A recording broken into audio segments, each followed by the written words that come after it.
तो राजस्थान के डेजर्ट वाले पार्ट या मरुस्थल के अंदर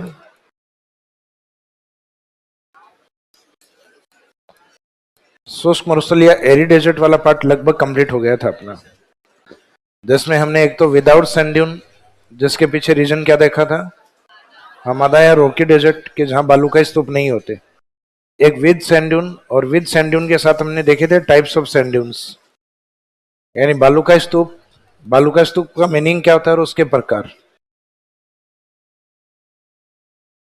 और इसके बाद में जो एरी डेजर्ट है उसकी कैरेक्टरिस्टिक्स या विशेषताओं के बारे में कल कवर किया था, और इन विशेषताओं में एक पॉइंट तो था अपने दोहरे और धरियन। तो दोहरे तो अपने जो मरुस्थल के अंदर वेवी टाइप ड्यून्स जो होते हैं, लहरदार बालू का स्तूप होते हैं, उनको क्या कहा जाता है, दोहरे। और जो शिफ्ट होने वाले, स्थानांतरित होने वाले बालू का स्तूप है, धरियन। दोहरे और धरियन सर्वाधिक राजस्थान के किस जिले में है, जैसलमेर के अंदर। फिर दूसरा पॉइंट इस क्षेत्र में हमने कवर किया था, आकलवुड फॉसिल पार्क।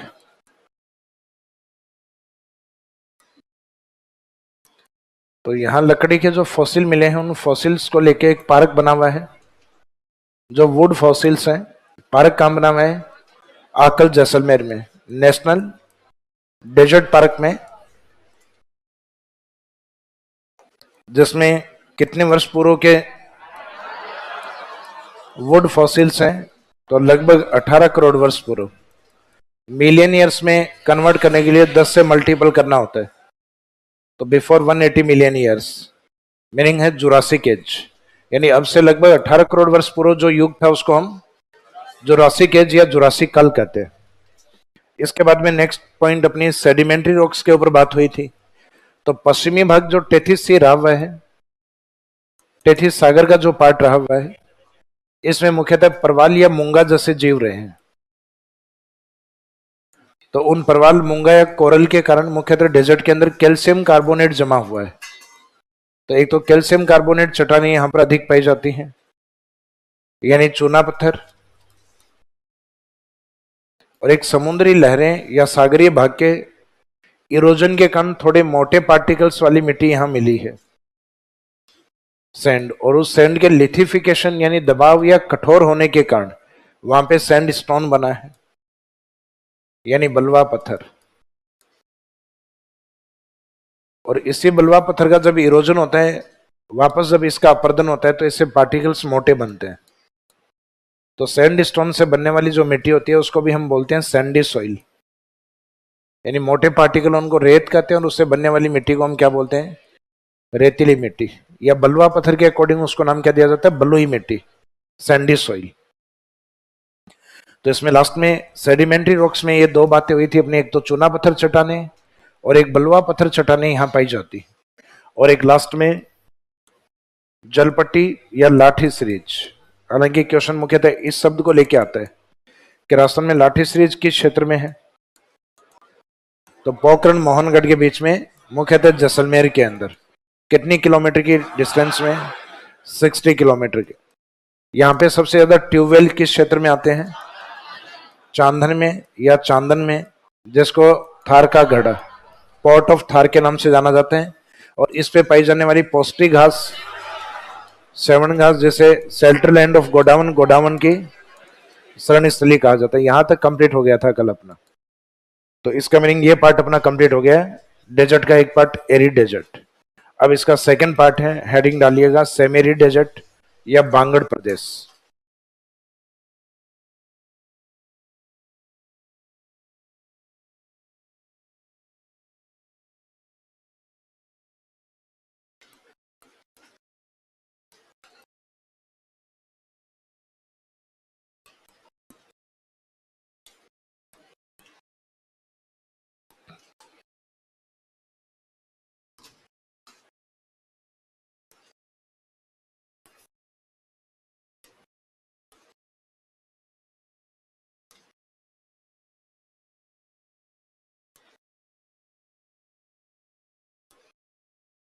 इसमें लिखिए सेमेरी डेजर्ट और बांगड़ रीजन।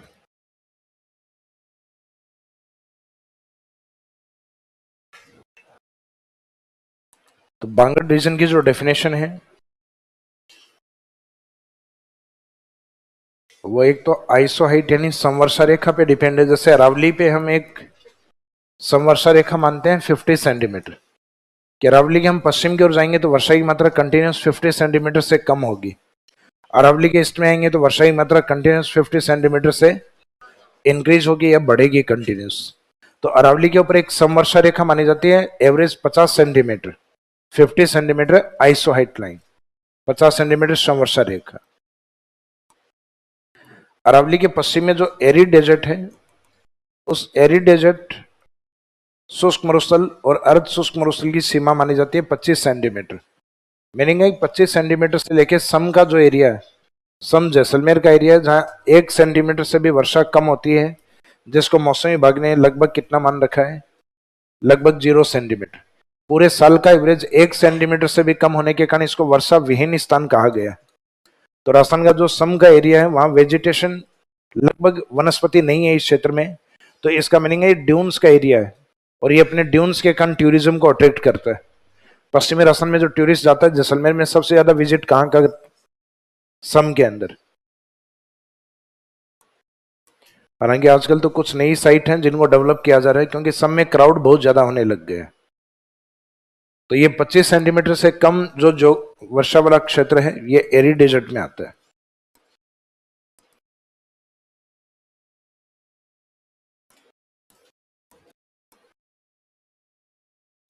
तो ये शुष्क मरुस्थल, और ये 50 सेंटीमीटर किस में आता है, ये आता है अरावली रीजन में। तो इसका मीनिंग इसके बीच में 25 सेंटीमीटर से 50 सेंटीमीटर के बीच वाला जो ज्योग्राफिकल एरिया, ये वाला जो पार्ट है, ये आता है सेमेरिड। तो डेफिनेशन इसके कई तरीके से दे सकते हैं कि एरिड डेजर्ट के ईस्ट वाला पार्ट किस में आएगा, सेमेरिड।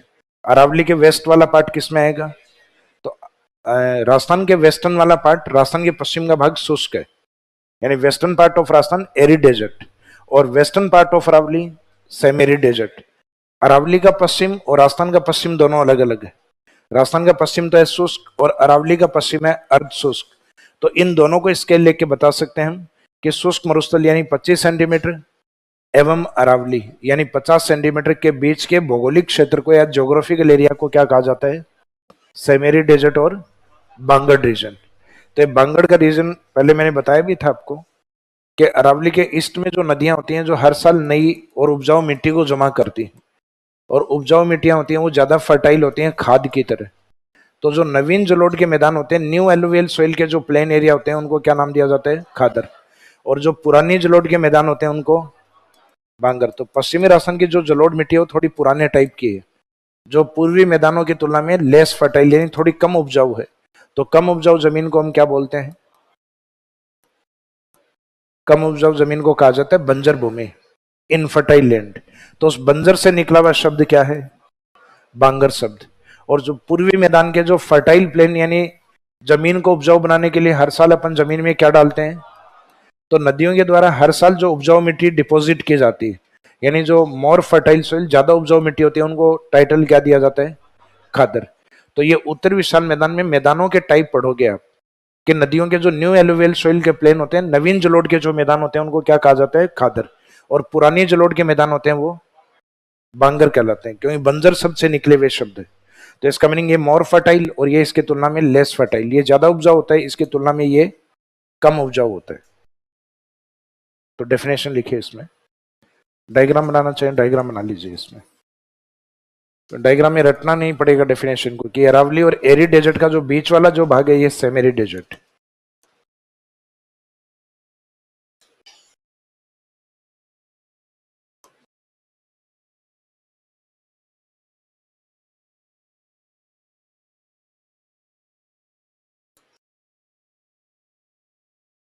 सेमेरी डेजर्ट, अर्ध शुष्क मरुस्थल।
एरिड डेजर्ट वो डिफाइन करती है 25 सेंटीमीटर।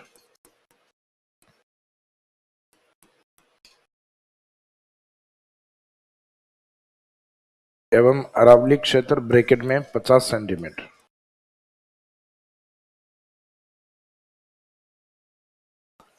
के मध्य के भौतिक प्रदेश को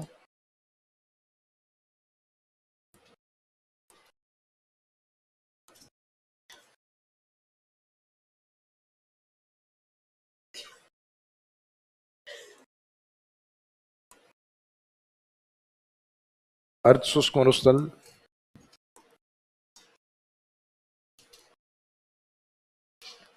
या बांगड़ प्रदेश कहा जाता है।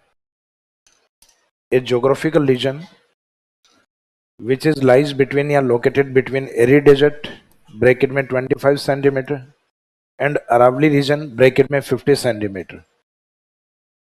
A geographical region which is located between arid desert and semi-arid desert, sorry, arid desert and Aravali region. A geographical region which is located between arid desert bracket में 25 centimetre and Aravali region bracket में 50 centimetre is known as semi-arid और Bangar region। शुष्क मरुस्थल 25 centimetre यानी ये वाला part, एवं अरावली क्षेत्र 50 सेंटीमीटर यानी इसके इस साइड वाला पार्ट, ईस्ट वाला, के मध्य स्थित भौतिक प्रदेश को अर्ध शुष्क मरुस्थल या बांगड़ प्रदेश कहा जाता है।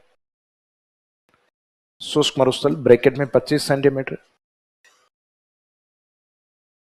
एवं अरावली क्षेत्र ब्रैकेट में 50 सेंटीमीटर। शुष्क मरुस्थल एवं अरावली क्षेत्र के मध्य स्थित भौतिक प्रदेश को या भौगोलिक क्षेत्र को अर्ध शुष्क मरुस्थल कहा जाता है। तो a geographical region which is located between arid desert 25 centimetre and Aravalli region bracket में 50 centimetre is known as semi arid और बांगड़ रीजन।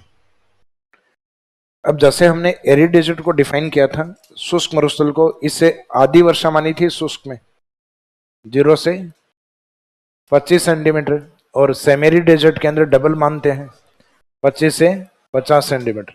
इसको अध्ययन की दृष्टि से वापस कितने भागों में बांटा था? 2 भागों में, और इसको वापस कितने भागों में बांटेंगे? 4 भागों में। तो कुछ चीजों में जो सेमी एरिड डेजर्ट है वो डबल है, जैसे रेनफॉल स्केल में डबल है, स्टडी अध्ययन में इसके डबल पार्ट होते हैं। जैसे वो 2 भागों में था, एक तो विदाउट सैंड ड्यून और एक विद सैंड ड्यून, जबकि इसमें कितने भाग किए जाएंगे? 4। इन 4 भागों में 2 नाम तो नदियों से लिए हुए हैं, जैसे लूनी से और घग्गर से, और जो पानी वाले एरिया होते हैं उनको जनरली हम बेसिन टाइटल से इंडिकेट करते हैं। जैसे गंगा नदी है तो गंगा का एरिया गंगा बेसिन, बनास का एरिया तो बनास बेसिन, या पुष्कर झील है तो पुष्कर बेसिन। तो कोई भी वाटर जो एरिया होता है उस वाटर एरिया के लिए जनरल शब्द जनरली हम क्या यूज करते हैं? बेसिन वर्ड यूज करते हैं। तो ये 2 तो हो गए अपने नदी बेसिन, लूनी बेसिन और घग्गर बेसिन। 2 क्षेत्र यूज किए गए, नागौर एंड शेखावाटी। नागौर जो है वो अपने निकटतम ज्योग्राफिकल एरिया से थोड़ा ऊंचा उठा हुआ है, इस कारण इसको कहते हैं नागौरी अपलैंड, नागौरी उच्च भूमि। जबकि शेखावाटी के अंदर एक अंतः प्रवाही नदी है जिसका नाम क्या है? कांतली। इस कारण शेखावाटी को कहा जाता है शेखावाटी इनलैंड ड्रेनेज, शेखावाटी अंतः प्रवाह क्षेत्र। तो अंतः प्रवाह किसके कारण है? कांतली के कारण। तो एक है नागौरी अपलैंड और एक शेखावाटी इनलैंड। तो इनलैंड यानी वो नदी बहते बहते धरातल में समाप्त हो जाती है, इस कारण वो इनलैंड रिवर है। यानी वो नदियां जिन नदियों के पास में कोई अंतिम संगम नहीं होता। संगम का मीनिंग ना तो कोई सागर हो, ना कोई खाड़ी हो, ना कोई बड़ी नदी हो उनके पास, और वो नदियां धरातल में चलते चलते जिनमें पानी की कमी होती है वो धरातल में समाप्त हो जाती हैं, यानी वो जमीन में ही चली जाती हैं, तो उनको कहते हैं इनलैंड। तो राजस्थान में इनलैंड ड्रेनेज सबसे बड़ा है। यानी राजस्थान में अगर 100 नदियां हैं तो 100 में से 60 नदियां इनलैंड में आती हैं। जैसे हम अपवाह तंत्र पढ़ेंगे तो वहां परसेंटेज लिखते हैं कि राजस्थान का अपवाह तंत्र 3 भागों में बटा हुआ है। कुछ नदियां जो यमुना तक जाएंगी वो बंगाल की खाड़ी की नदियां, जो पश्चिम में आएंगे वो अरब सागर की नदियां, और जो कहीं पे नहीं जाएंगे वो अंतः प्रवाही नदियां, वो या इनलैंड ड्रेनेज अंतः प्रवाही नदियों के रूप में जाना जाता है। तो इसमें डेफिनेशन के बाद में अर्ध शुष्क मरुस्थल की परिभाषा के बाद में नेक्स्ट पॉइंट इसमें लिखिए अध्ययन।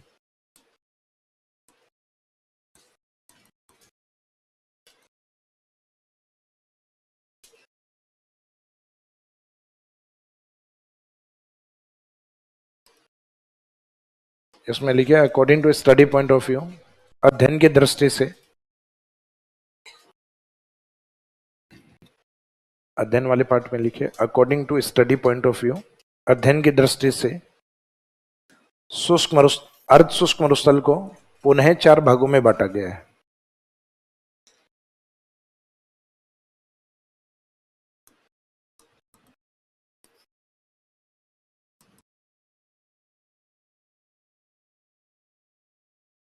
According to study point of view, semi desert,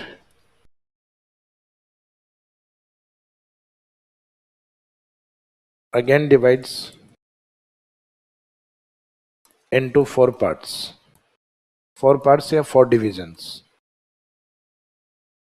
अध्ययन की दृष्टि से अर्ध शुष्क मरुस्थल को पुनः 4 भागों में बांटा गया है, क्योंकि डेजर्ट के 2 डिवाइडेशन हम पहले कर चुके हैं, शुष्क और अर्ध शुष्क। अब ये अर्ध शुष्क को फिर से डिवाइड कर रहे हैं कितने भागों में? 4 भागों में। तो एक तो इन 4 भागों का नाम क्या है? तो हम इसमें जनरली जो सदन है उस साइड से कवर करते हैं इनको,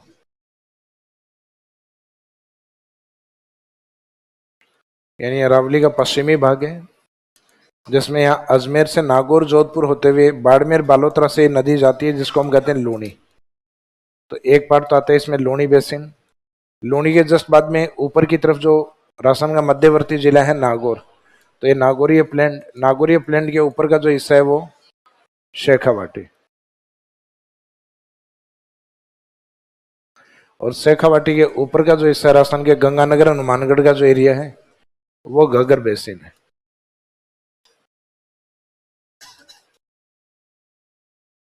तो इसमें काउंटिंग इधर से करते हैं अपन, लूनी बेसिन, नागौरी उच्च भूमि, नागौर के ऊपर शेखावाटी और शेखावाटी के ऊपर घग्गर बेसिन।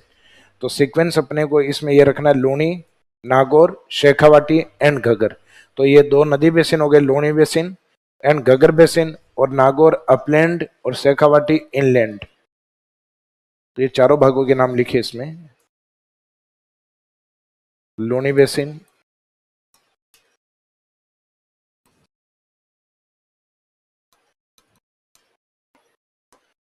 लूनी बेसिन के जस्ट ऊपर नागौर वाला भाग नागौरी अपलैंड,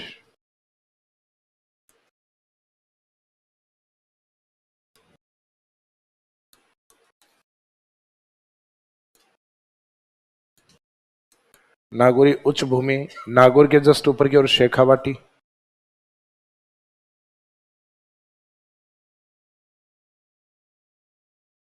शेखावाटी इनलैंड।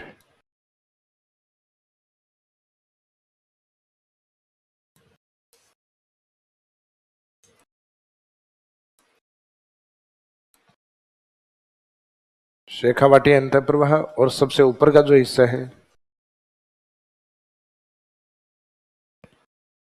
वो है घग्गर बेसिन।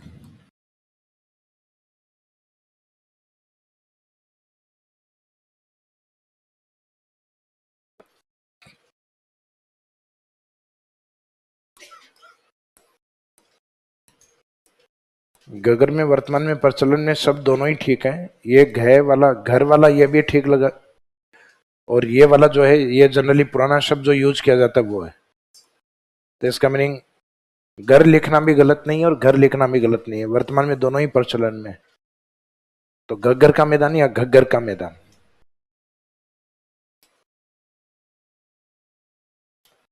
अब इसमें फर्स्ट हेडिंग लिखिए लूनी बेसिन।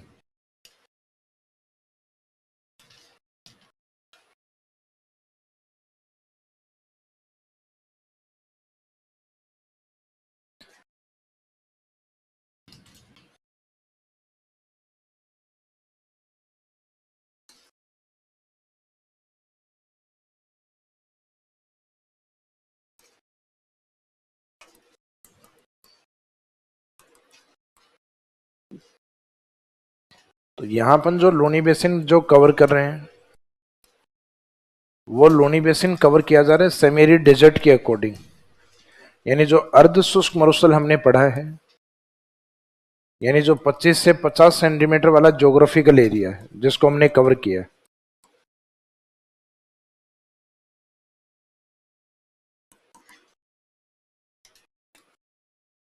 तो इसको गलती से अपने को यह नहीं मानना है कि अपन लूनी नदी पढ़ रहे हैं। लूनी नदी में तो जितने भी जिले आते हैं वो सारे कवर किए जाते हैं। जैसे फॉर एग्जांपल अजमेर आते हैं तो अजमेर भी कवर होगा, लेकिन यहाँ जो लूनी बेसिन है वो किस सेंस में कवर किया जा रहा है, सेमेरी डेजर्ट में। तो सेमेरी डेजर्ट में आपका अजमेर काउंट नहीं होता, क्योंकि अजमेर में जो एवरेज वर्षा होती है 50 सेंटीमीटर से अधिक होती।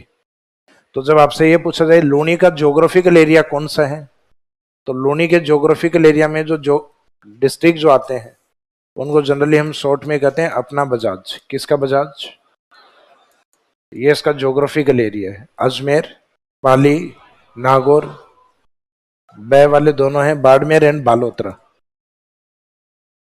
ये नए वाला डिस्ट्रिक्ट भी है बालोतरा और पुराने वाला भी इसमें शामिल है बाड़मेर। जा से जालोर, और ये गलती से आप जैसलमेर मत बोलना, ये पश्चिमी राजस्थान का जो प्रमुख डिवीजन हेडक्वार्टर पश्चिमी राजस्थान का संभाग जोधपुर है। तो लास्ट वाला जो जय है उसका मीनिंग ध्यान रखना कि ये जोधपुर है। जहां से ये जालोर, बाड़मेर, बालोतरा, नागौर, पाली, अजमेर।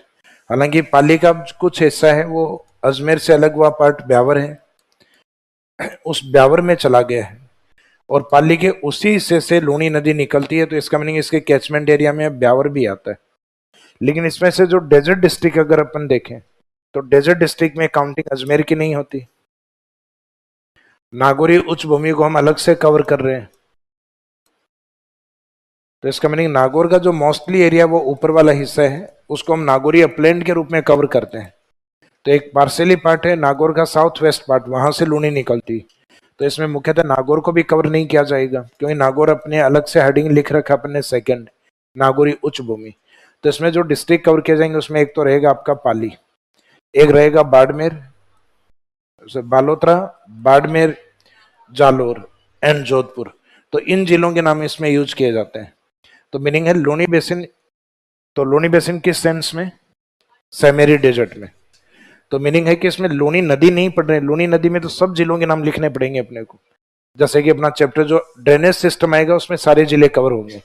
लेकिन जब हम बात करते हैं Luni basin as a semiarid desert, तो उसमें कुछ जिले अपन स्किप कर सकते हैं, छोड़ सकते हैं, क्योंकि उसमें लूनी बेसिन का सिर्फ वो ज्योग्राफिकल एरिया कवर करना है जो कि डेजर्ट का पार्ट। और इसी पाली, जालोर, बाड़मेर और बालोतरा का जो हिस्सा है वो आर्ट एंड कल्चर के अकॉर्डिंग अपनी कौन सी बोली के लिए प्रसिद्ध है, इस क्षेत्र में गोडवाड़ी बोली बोली जाती है। गोंडवाना लैंड नहीं है, गोडवाड़ी बोली। तो गोडवाड़ी बोली के कारण इस क्षेत्र को हम गोडवाड़ प्रदेश कहते हैं। राजस्थान में गवर्नमेंट ने अभी एक नया टूरिज्म सर्किट भी बनाया है, नया पर्यटन सर्किट भी बनाया है, गोडवाड़ सर्किट। तो जो लूनी वाला जो ज्योग्राफिकल एरिया आता है वो राजस्थान में मुख्यतः गोडवाड़ के नाम से प्रसिद्ध है। और वहां बोली जाने वाली बोली किस नाम से, गोडवाड़ी के नाम से। जैसे जयपुर है तो जयपुर ढूंढाड़ है, और यहाँ बोली जाने वाली बोली ढूंढाड़ी है।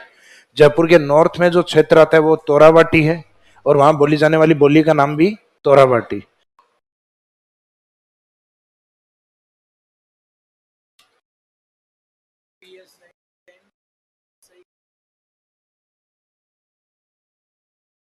अच्छा, PSI 10 और PSI 11 अपना जो कार्ड है वो निकाल के रखिए, इकोनॉमिक सर्वे की बुक मिलेगी आपको भी।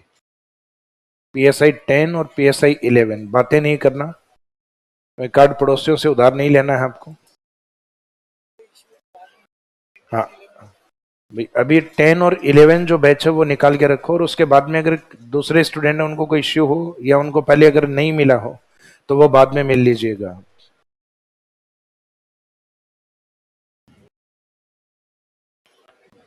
PSI 10 और 11। हाँ जी, एक तो लूनी बेसिन में ये टाइटल भी यूज होता है कि Luni basin is also known as Godwar basin. Luni basin को गोडवाड़ का बेसिन भी कहा जाता है, which is extent in Pali, Barmer, Balotra, Jalore and Jodhpur. तो ये कौन कौन से जिलों में फैला हुआ है वो जिले बताने, और इसका दूसरा उपनाम क्या यूज होता है, गोडवाड़ बेसिन। बोली वहां गोडवाड़ी होती है, बेसिन को गोडवाड़ कहा जाता है। तो इसमें लिखिए लूनी बेसिन को गोडवाड़ बेसिन भी कहा जाता है।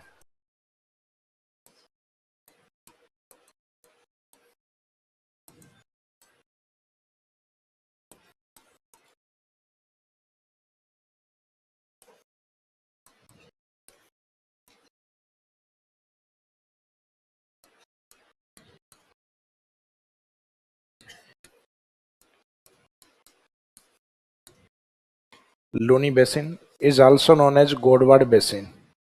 लूनी बेसिन को गोडवाड़ बेसिन भी कहा जाता है।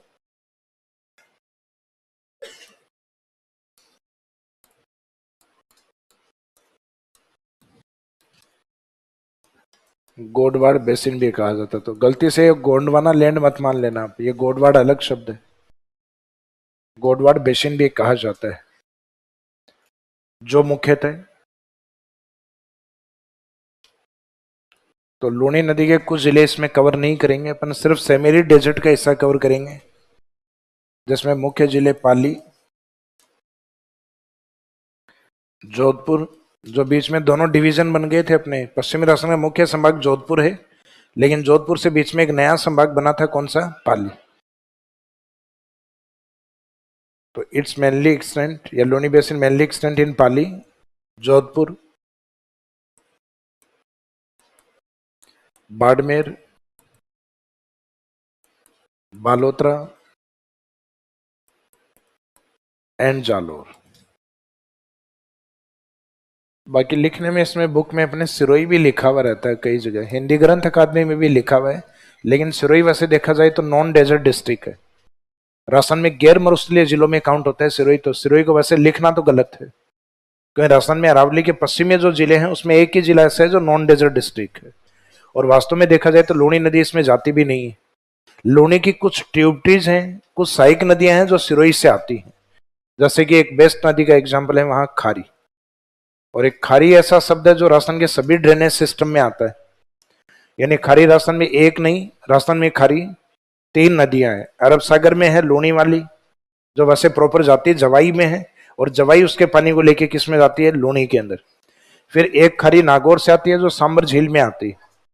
फिर एक खारी बिजराल की पहाड़ियों से राजसमंद से बनास में आती है, जो अजमेर टोंक के नजदीक एक त्रिवेणी संगम बनता है राजमहल, जहां खारी, डाई और बनास का संगम होता है।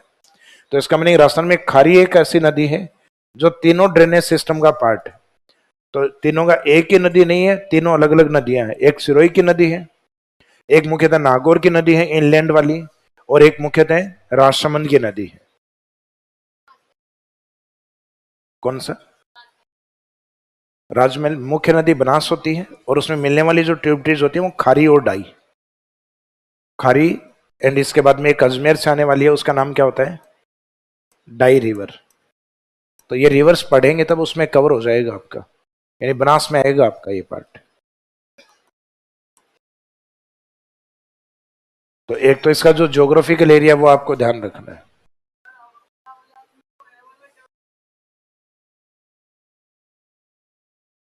देखो अपना बजाज वाला आप यहां याद नहीं करें, ये मैंने बताया था कि लूनी का जो कैचमेंट एरिया उसको जनरली हम याद करते हैं अपना बजाज करके, जहां से ओरिजिन होती है नाग पहाड़ियों से। तो नाग पहाड़ियां किस में आती हैं? अजमेर। लेकिन अजमेर डेजर्ट डिस्ट्रिक्ट में नहीं आता। इस कारण यहां जो लूनी बेसिन पढ़ रहे हैं उसमें अजमेर नहीं लिख रहे अपन, कारण क्योंकि यहां सेमेरी डेजर्ट के अकॉर्डिंग लूनी बेसिन को पढ़ा जा रहा है। यहां अपन लूनी नदी को नहीं पढ़ रहे हैं, हम लूनी नदी को एज ए डेजर्ट रीजन में पढ़ रहे हैं। तो इसका मीनिंग लूनी के सिर्फ उस एरिया को कवर करेंगे जो कि अर्ध शुष्क मरुस्थल का हिस्सा है, यानी जो सेमेरिड में पार्ट आता है उसको कवर करते हैं।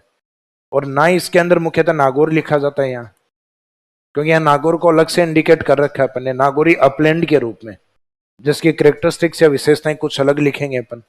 तो इसका मीनिंग इसमें जो जिले हैं वो मुख्य पाली है, बाड़मेर है, बालोतरा है, जालोर है एंड जोधपुर है। तो बचे हुए जिले इसमें लिखते हैं, ये एक दो जिले इसमें इग्नोर करके चलते हैं अपन।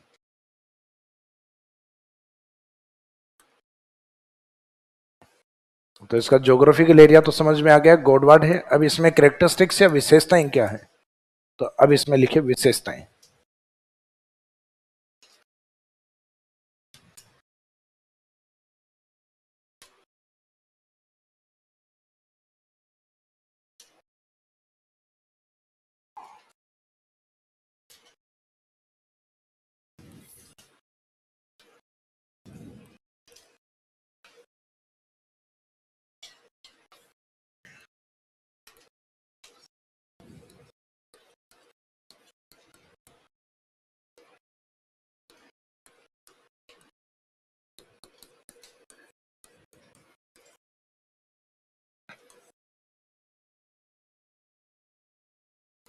तो एक क्षेत्र तो आता है इसमें नेहड रण।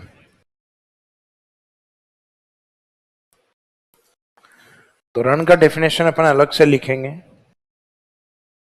बाकी जनरली आपका सबसे बेस्ट एग्जांपल सुना मैं सबका रन ऑफ कच्छ। तो जो रन ऑफ कच्छ या कच्छ का जो रन है, ये भारत में सबसे बड़ा रन है, जो किस स्टेट में है? गुजरात में। तो जो रन लैंड होते हैं, यानी जो रन भूमि होती है, रन लैंड अपने आप में सेलाइन लैंड होती है, लवणीय भूमियां होती हैं।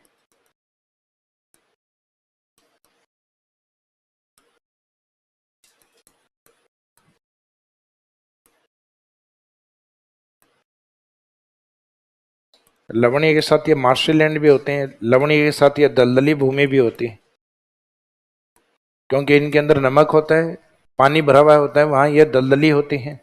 और जब जमीन लवणीय और दलदली होती है, इसका मीनिंग वो जमीन इनफर्टाइल होती है, अनुपजाऊ। तो इन इन इनफर्टाइल लैंड जो होती है डेजर्ट में, जो सेलाइन लैंड होती है, मार्शी लैंड होती है, लवणीय और दलदली भूमियां और अनुपजाऊ भूमियां, उन अनुपजाऊ भूमियों के लिए शब्द क्या यूज होता है? रन, या इसको जनरली लोकल लैंग्वेज में अपने टाट भी कहा जाता है। हालांकि टाट एक ऐसा मल्टीपर्पज शब्द है जो राजस्थान में कई जगह यूज किया जाता है।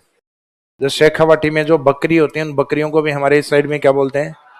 टाट कहते हैं। और एक नासमझ होता है, उस व्यक्ति को भी बावली टाट, बावली घसेड़, झालर, कई शब्द यूज करते हैं, तो उसके लिए भी ये शब्द यूज किया जाता है कि टाट है। टाट यानी नासमझ व्यक्ति। और एक वो गर्मियों में जो निकलवा लेते हैं, हालांकि वो टांट होती है, कोरी टांट, टकली जो होती है ना, लेकिन उसको भी जनरली बोलने में अपन टाट बोल देते हैं। एक जयपुर के आसपास में जो चने की और बोरियों की होती हैं, उसको भी क्या कहा जाता है?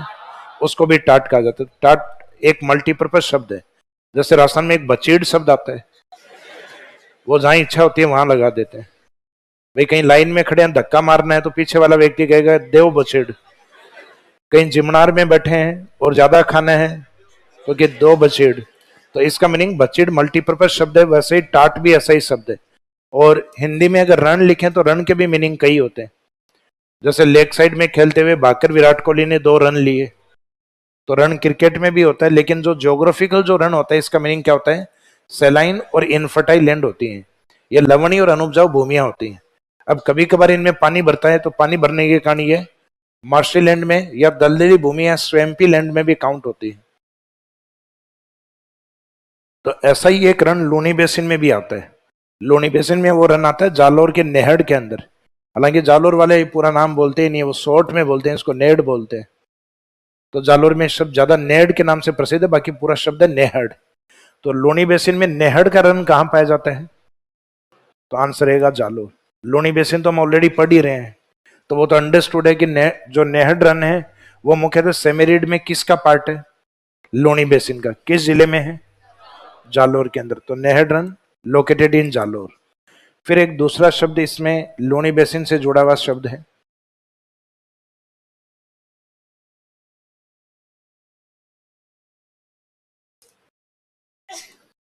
लवणीय पादप।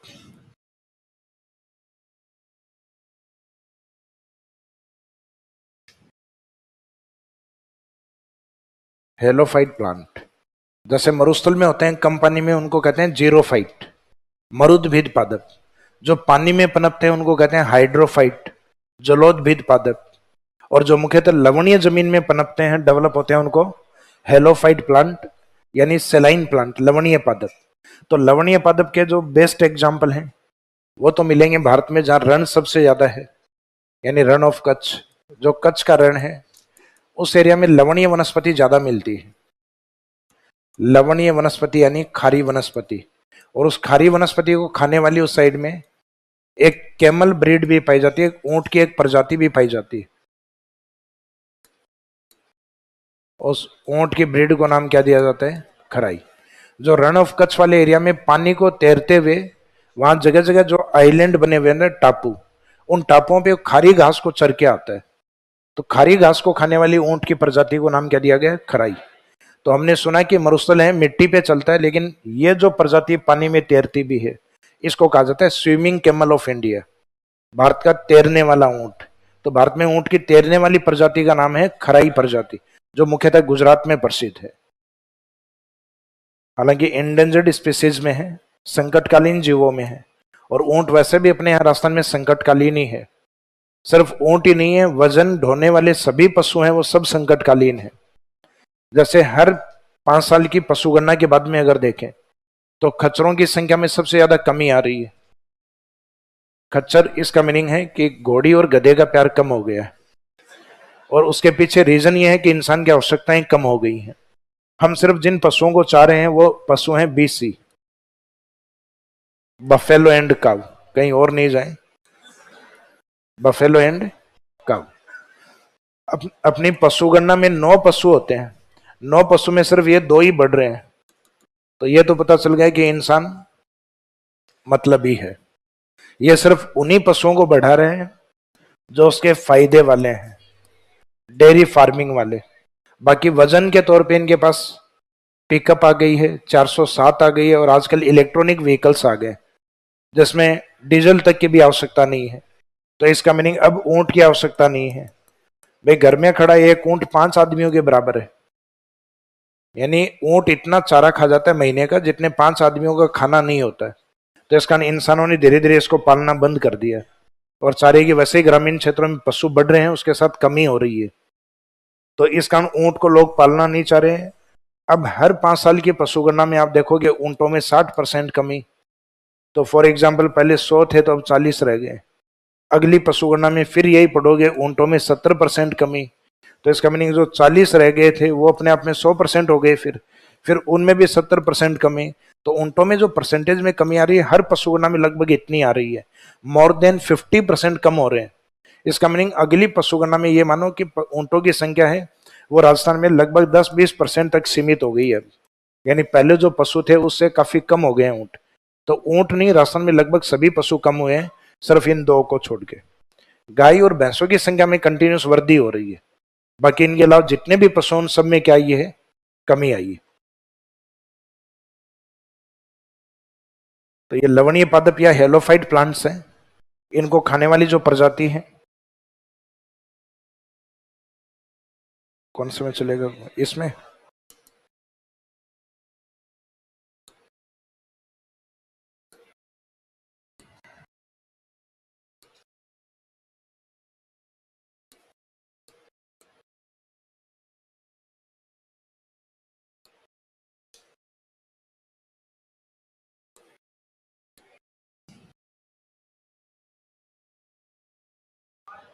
ये स्विमिंग कैमल ऑफ इंडिया। आवाज में कुछ नहीं आएगा, आवाज आवाज बढ़ा दो करण, नहीं आएगी।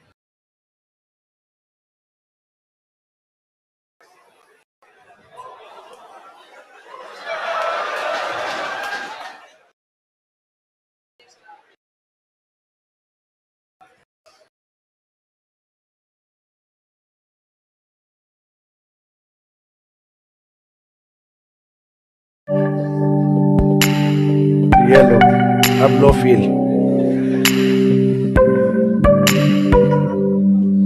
ये रण ऑफ कच्छ जहाँ विश्व का सर्वश्रेष्ठ नमक उत्पादित होता है। जैसे अपने यहाँ बेस्ट क्वालिटी का नमक है वो बालोतरा से निकलता है। ये जो वेजिटेशन है ये होती है हेलोफाइट प्लांट। तो इसी प्रकार के लवणीय पादप अपने बालोतरा के आसपास लूनी बेसिन में पाए जाते हैं, क्योंकि बालोतरा में जो माइका सिस्ट या लवणीय चट्टानें होती हैं काफी ऊपर होती है।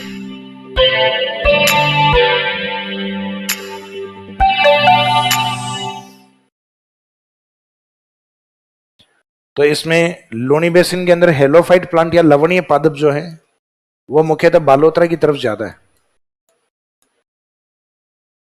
तो बालोतरा और रण ऑफ कच्छ लगभग इस प्रकार का ज्योग्राफिकल एरिया है जो समुद्र की तली है, यानी समुद्र के नीचे क्या होगा अगर ये जानने की इच्छा है तो रण ऑफ कच्छ जाके आ जाओ, क्योंकि समुद्र की तली या जो क्रस्ट है वही वहां जमीन के ऊपर है।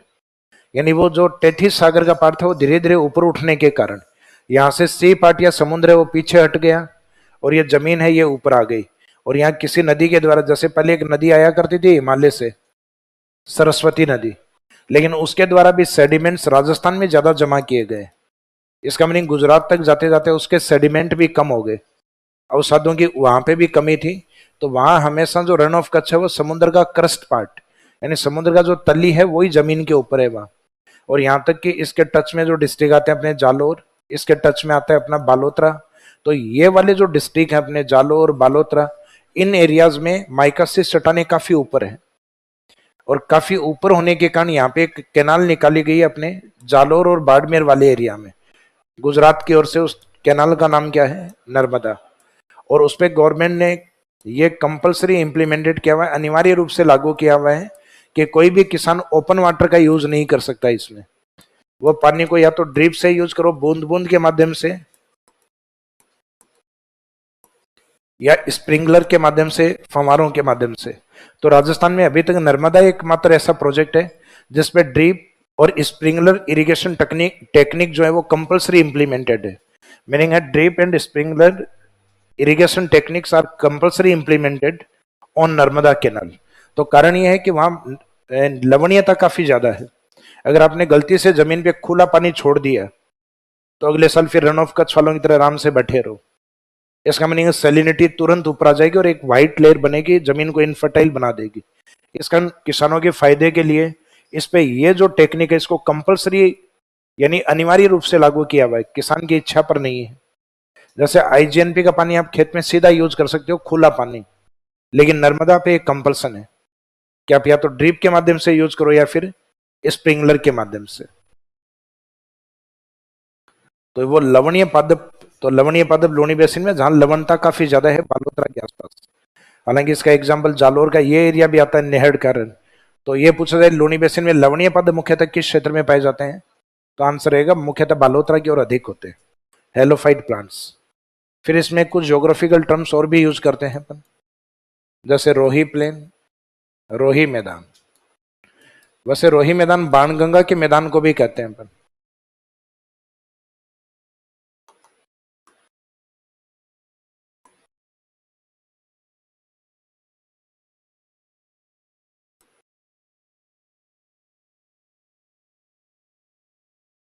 रोही प्लेन का जनरली मीनिंग जो लिया गया वो ये लिया गया जो अरावली है,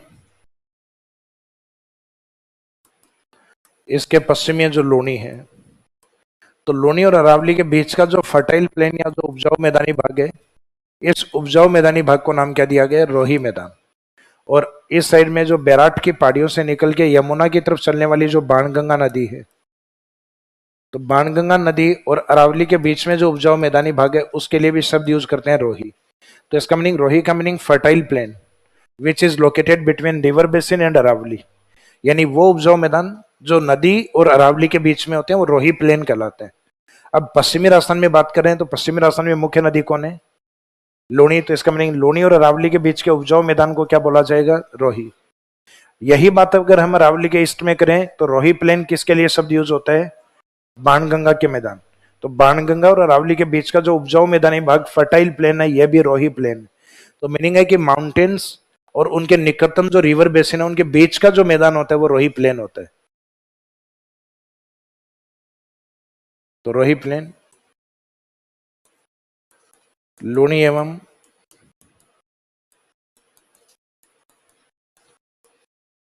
अरावली के मध्य का उपजाऊ मैदान।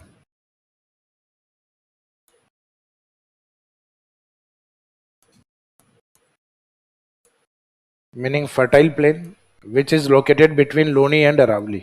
जो लोनी और अरावली के बीच का उपजाऊ मैदान है उसको रोही कहा जाता है। तो अपने से ज्योग्राफिकल टर्म्स इतनी पूछते हैं, रोही मैदान किस क्षेत्र में है? या तो लूनी बेसिन मिलेगा, लूनी बेसिन नहीं मिलेगा तो आगे हम पूर्वी मैदान में बाणगंगा में भी ये शब्द यूज करेंगे। तो इसका मीनिंग है कि रोही कोई एक मैदान नहीं होता, रोही एक कॉन्सेप्ट होता है। कॉन्सेप्ट यानी जो पर्वतों के बीच में और नदियों के बीच के जो उपजाऊ मैदानी भाग होते हैं उन मैदानों को क्या बोलते हैं? रोही मैदान। तो यहाँ पर्वत का काम तो कौन कर रहा है? अरावली। और अरावली के पश्चिम में है तो मुख्य नदी कौन है? लोनी। और ईस्ट में आएंगे तो मुख्य नदी यहाँ बाणगंगा यूज की जाती। रोही प्लेन के बाद में एक लास्ट में कॉन्सेप्ट आता है डेजर्ट से रिलेवेंट, इंशेलबर्ग।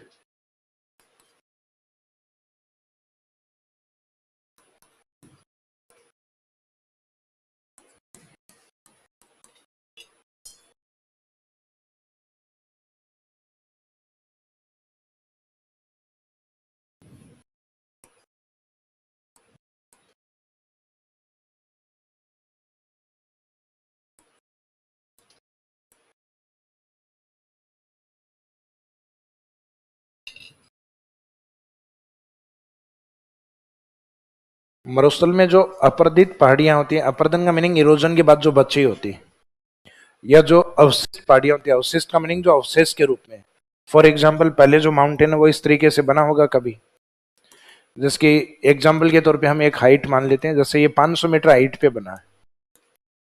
समय के साथ साथ इसका इरोजन इतना ज्यादा हो गया है कि वर्तमान में उसकी हाइट सिर्फ 100 मीटर ही बची है।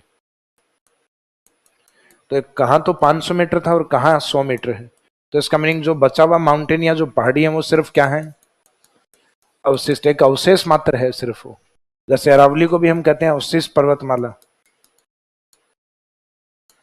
अरावली के लिए शब्द यूज करते हैं रेजिडुअल माउंटेन। एक अपशिष्ट होता है, अपशिष्ट कचरा होता है, जो अपने हर दिन सुबह आता है ना, भाई गाड़ी वाला या कचरा निकाल, तो अपन कहते हैं सो रहा है। तो ये अपशिष्ट शब्द अलग होता है, ये अवशिष्ट, अवशिष्ट का मीनिंग अवशेष, बचा हुआ पार्ट। तो इनको रेलिक्ट माउंटेन या जो रेजिडुअल माउंटेन है वो उनको नाम दिया जाता है।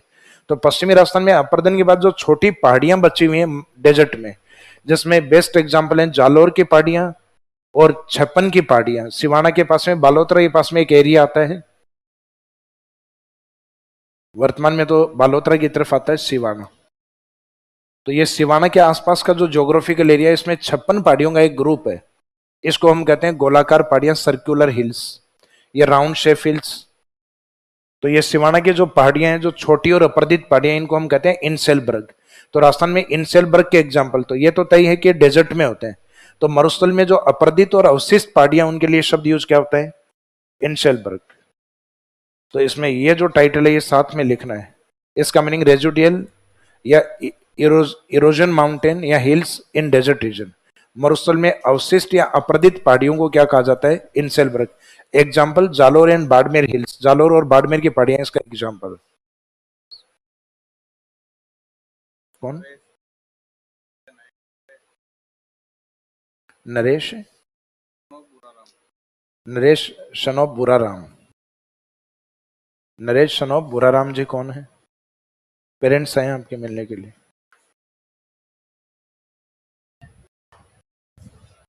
तो अभी तो लावणी भी नहीं आई हुई, खड़े हो जाओ।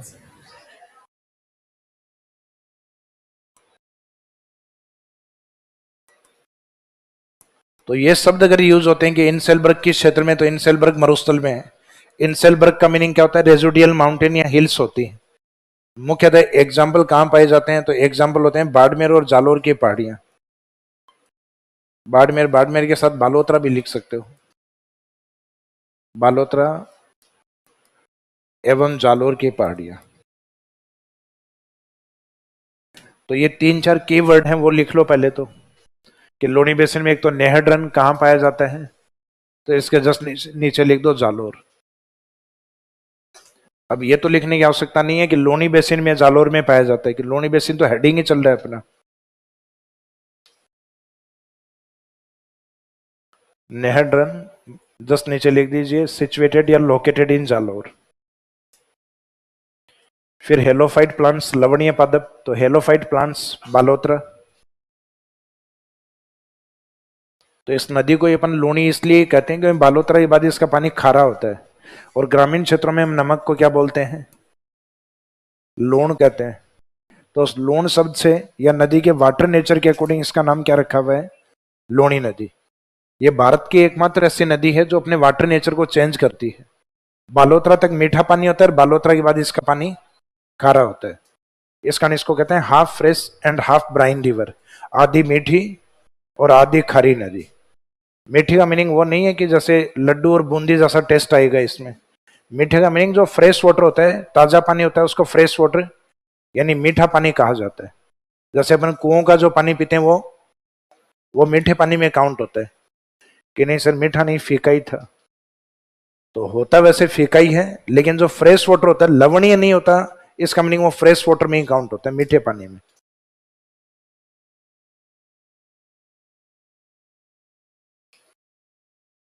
तो इसमें Nehad rann located in Jalore, halophyte plants located या सिचुएटेड इन बालोतरा। उसके बाद में नेक्स्ट रोही प्लेन, लूणी और अरावली के मध्य स्थित उपजाऊ मैदान, fertile plane, which are situated between Loni and Aravali. Fertile plain.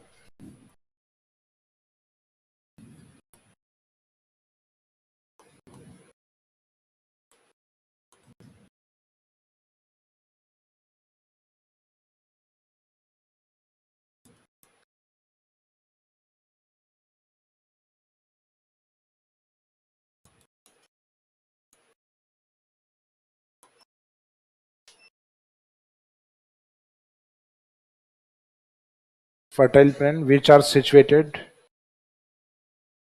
between Loni and Aravalli. Loni और अरावली के मध्य का उपजाऊ मैदान.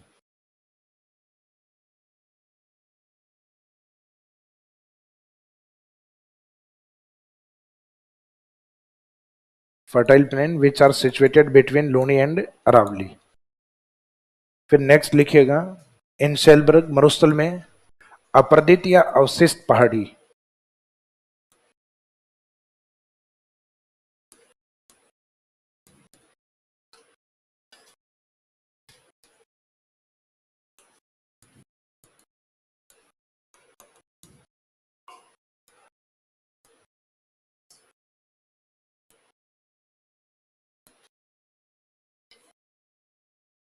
इसमें जो इरोजनेट हिल्स या जो residual hills in desert reason.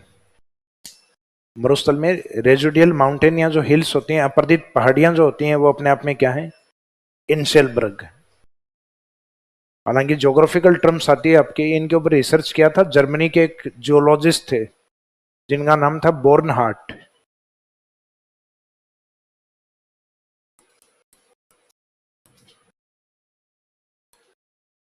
तो ज्योग्राफी, फिजिकल ज्योग्राफी पढ़ते हैं तो वहां तो इसके लिए एक शब्द और भी यूज करते हैं, बोर्नहार्ट कहा जाता है इनको, क्योंकि इनका रिसर्च करने वाले जो जियोलॉजिस्ट थे उनका नाम बोर्नहार्ट था.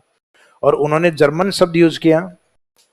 उन्होंने कहा कि जैसे सी पार्ट या जो सागरीय भाग होता है, उस सागर में बाहर निकले हुए जो भाग होते हैं जिनको आइलैंड या द्वीप कहते हैं, तो इन्होंने कहा कि डेजर्ट या मरुस्थल को भी आप एक सागर की तरह मानो, और उसके अंदर कुछ पहाड़ियां हैं जो अपर्दन के स्वरूप यूं बची हुई हैं, जो लाइक ए आइलैंड दिखाई देती है, आपको एक टापू की तरह दिखाई देती है.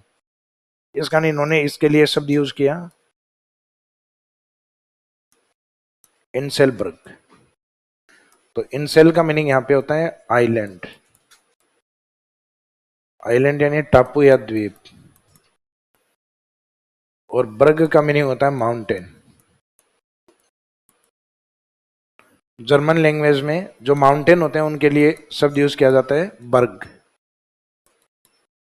तो मरुस्थल के अंदर जो एज ए आइलैंड या टापू की तरह दिखाई देता है, तो ये टापू की तरह जो इरोजनेट हिल्स होती है उनके लिए शब्द यूज हुआ है. जो अपर्दित पहाड़ियां होती है, जैसे समुद्र के अंदर जो आइलैंड या टापू दिखाई देता है, एज इट इज मरुस्थल में ऐसी पहाड़ियां दिखाई देती है, उन पहाड़ियों के लिए शब्द इन्होंने यूज किया इनसेलबर्ग. तो ये पूछ लेते हैं कई बार, जालोर और बाड़मेर की जो पहाड़ियां किसके एग्जाम्पल हैं? तो वो इनसेलबर्ग के एग्जाम्पल है. वोल्केनिक इरप्शन या ज्वालामुखी उद्गार के द्वारा ये बनी हुई है. अब ये ज्वालामुखी उद्गार के द्वारा बनी हुई है, समय के साथ साथ अपरदित होते होते इनकी हाइट कम बची है.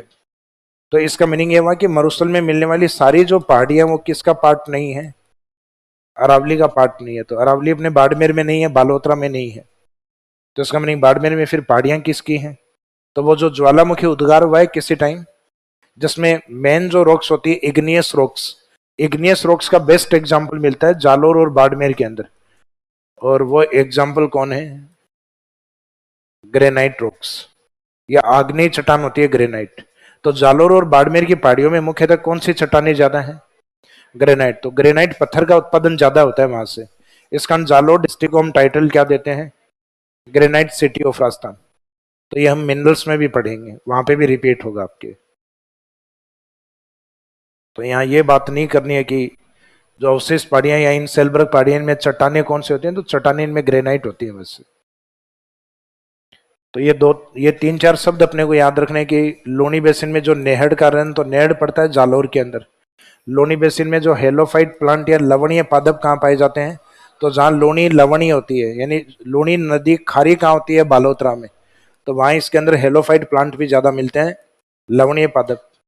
और इसके बाद में इसमें रोही का मैदान जो लूणी और अरावली के बीच का मैदानी भाग फर्टाइल प्लेन जो है, और रोही के साथ फिर एक शब्द और जुड़ा हुआ है, इंसेलबर्ग।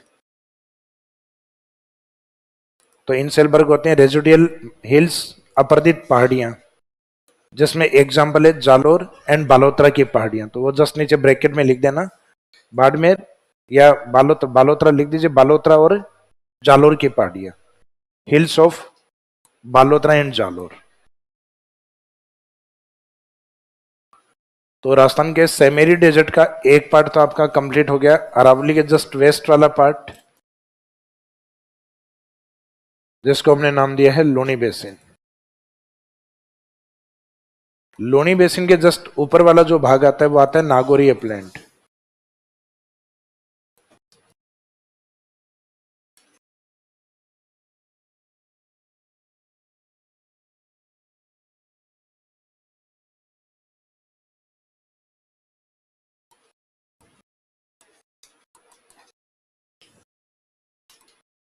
नेक्स्ट लिखे नागोरी उच्च भूमि।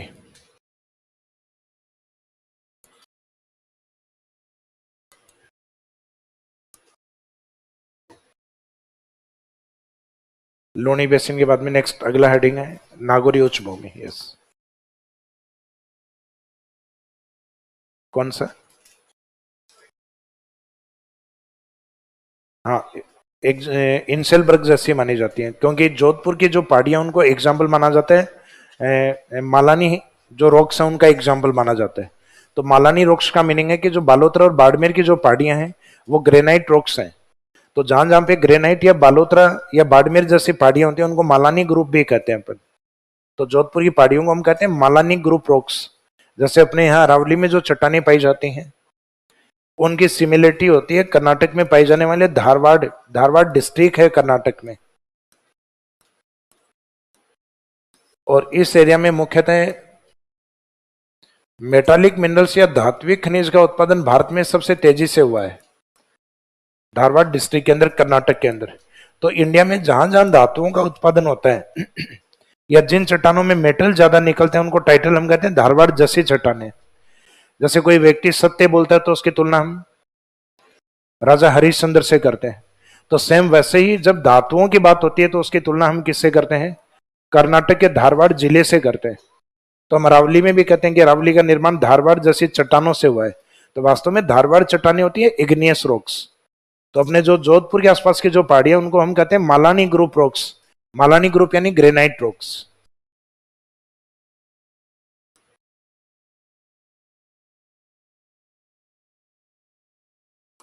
नागौरी उच्च भूमि, तो नागौरी उच्च भूमि में पहले तो लिखने के लिए कुछ नहीं था। नागौरी उच्च भूमि नागौर में है तो ये पूछते भी नहीं थे भाई, जब नाम है उसी के अकॉर्डिंग लोकेशन है तो नहीं पूछेंगे।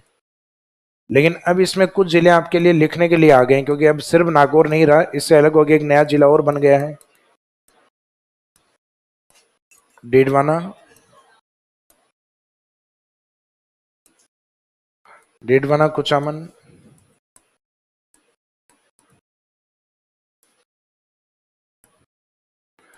And partially part of Ajmer. एक अजमेर का आंशिक हिस्सा भी इसमें काउंट किया गया है। तो इसमें मेन हिस्सा तो नागौर का है और दूसरा मुख्य हिस्सा एक डीडवाना कुचामन का भी। तो नागौर, डीडवाना कुचामन एंड पार्सली अजमेर एवं आंशिक अजमेर। तो इसके विस्तार में लिखिएगा।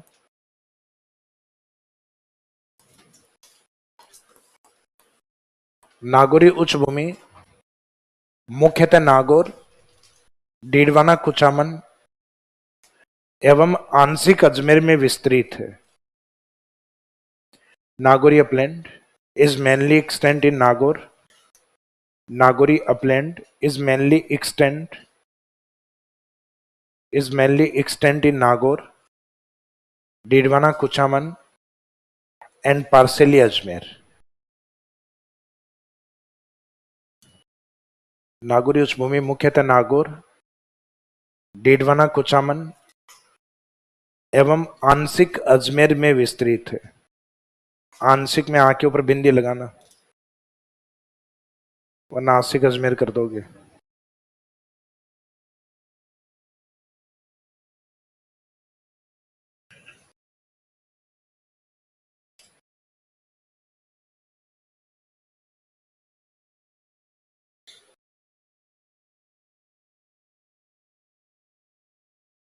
सर सूर्य निकला रहता है और बारिश होती रहती है, इसका कारण क्या है? गादड़ और गादड़ी का ब्याह हो रहा होता है। कारण ये होता है कि कई बार अचानक ह्यूमिडिटी आ जाती है, और ह्यूमिडिटी अचानक आने के कारण जो क्लाउड्स इतने ज्यादा नहीं होते वहां, और क्लाउड्स नहीं होते तो इसका मीनिंग सोलर रेडिएशन को रोक नहीं पाते वो, और अचानक ह्यूमिडिटी बढ़ने के कारण तुरंत रेनफॉल स्टार्ट हो जाता है। तो अपने धूप भी रहती है और अचानक ह्यूमिडिटी होती है, अचानक नमी आती है, उससे बारिश भी स्टार्ट होती है। हालांकि वो धूप में होने वाली बारिश लंबी नहीं होती कभी, वो आप देखते हो 2 4 5 या 10 मिनट बाद रुक जाती है फिर। और जैसे क्लाउड्स ज्यादा आते हैं तो इसका मीनिंग सोलर रेडिएशन रुक जाती है, फिर सूर्य की किरणें अपने को दिखना बंद हो जाती हैं। तो इसका मीनिंग जिस दिन क्या बारिश होती है उस दिन सूर्य नहीं निकलता क्या? सूर्य हर दिन निकलता है, लेकिन उस दिन खराब मौसम के कारण या क्लाउड्स के कारण उसकी रेडिएशन जमीन तक नहीं आ रही है। तो इसका मीनिंग सौर विकिरणें उस दिन पृथ्वी तक नहीं आती है। तो इसका मीनिंग ये नहीं है कि सूर्य आज नहीं आया है, सूर्य तो हर दिन आता है। तो इसका मीनिंग है कि उसकी प्रेजेंस आपके क्लाइमेट या जलवायु पे डिपेंड करता है। यस, ये देखो चिट्ठी वाली जो आदतें हैं, किसी को पूछना हो और आप लोगों की जो क्वेरीज होती हैं वो ये होती हैं, आगे वाले चैप्टर्स वाली क्वेरीज होती हैं। भाई कईयों को ये लगता है कि हम आगे वाला पहले पूछ लें, कहाँ जाओगे ये बताओ?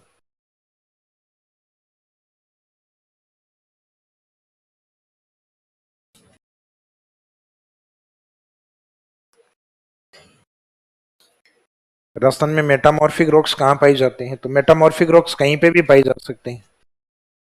आग्नेय चट्टाने और जो सेकेंडरी रॉक्स जिसको हम कहते हैं सेडिमेंट्री रॉक्स, तो इग्नियस रॉक्स और सेडिमेंट्री रॉक्स जहां पे चेंज हो जाती हैं, यानी जहां पे ये चेंज हो गई तो वो चेंज होने के कारण बनी हुई चट्टान को हम क्या कहेंगे? मेटामॉर्फिक रॉक्स, यानी कायांतरित चट्टाने। जैसे मार्बल अपने हैं, तो मार्बल अपने राजस्थान के अरावली रीजन में और अरावली के वेस्ट में खूब मार्बल है। मकराना की ओर, जैसलमेर की ओर, पाली की ओर, राजसमंद की ओर, उदयपुर की ओर। तो इसका मीनिंग बहुत सारे डिस्ट्रिक्ट है जहां से मार्बल निकाला जाता है। तो इसका मीनिंग जहां जहां मार्बल निकाला जाता है वो मेटामॉर्फिक का एग्जाम्पल ही है, क्योंकि मार्बल बना होता है चूना पत्थर से। चूना पत्थर होता है सेडिमेंट्री का एग्जाम्पल, और वो सेडिमेंट्री लिथिफिकेशन या दबाव के कारण या ताप के कारण चूना पत्थर किस में कन्वर्ट होता है? मार्बल। तो marble is an example of metamorphic rocks. Marble कायांतरित या रूपांतरित चट्टान का उदाहरण है। किसका रूपांतरण है वो? चूना पत्थर का। तो इसका मीनिंग मार्बल मेटामॉर्फिक या रूपांतरित चट्टान है, और रूपांतरण किसका हुआ है? चूना पत्थर का रूपांतरण हुआ है। तो कायांतरित चट्टानों का कोई स्पेसिफिक ज्योग्राफिकल एरिया नहीं है कि कायांतरित चट्टानें केवल नागौर में ही पाई जाती हैं, केवल सिरोही में ही पाई जाती हैं, केवल उदयपुर में ही पाई जाती हैं। जहां जहां की चट्टानें चेंज हो गई हैं वो अपने आप में मेटामॉर्फिक का एग्जाम्पल।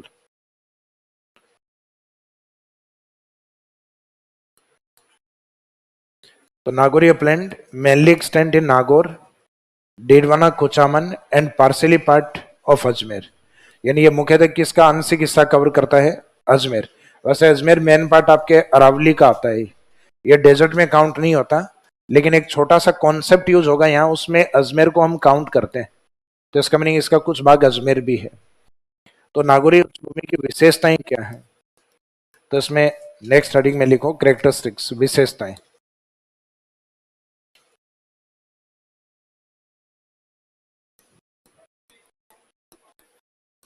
तो नागौरी उच्चभूमि में विशेषताओं में एक तो आता है लवणीय झील।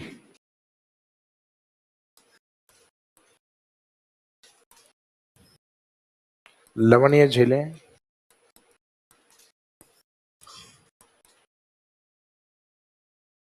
Bryan water lakes,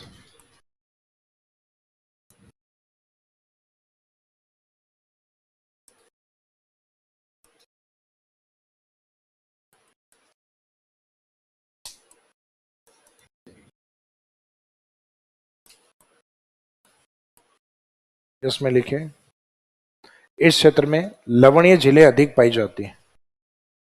Bryan water lakes are mostly found in this region. तो लवणीय पादप तो होते हैं लोनी बेसिन में ज्यादा हेलोफाइट प्लांट, जबकि लवणीय झील इस एरिया में ज्यादा होती है। तो अपने एक टाइटल यूज कर रहे हैं ब्राइन वाटर लेक्स। अगर ये शब्द हटा दें अपन लवणीय, तो आंसर रहेगा उदयपुर।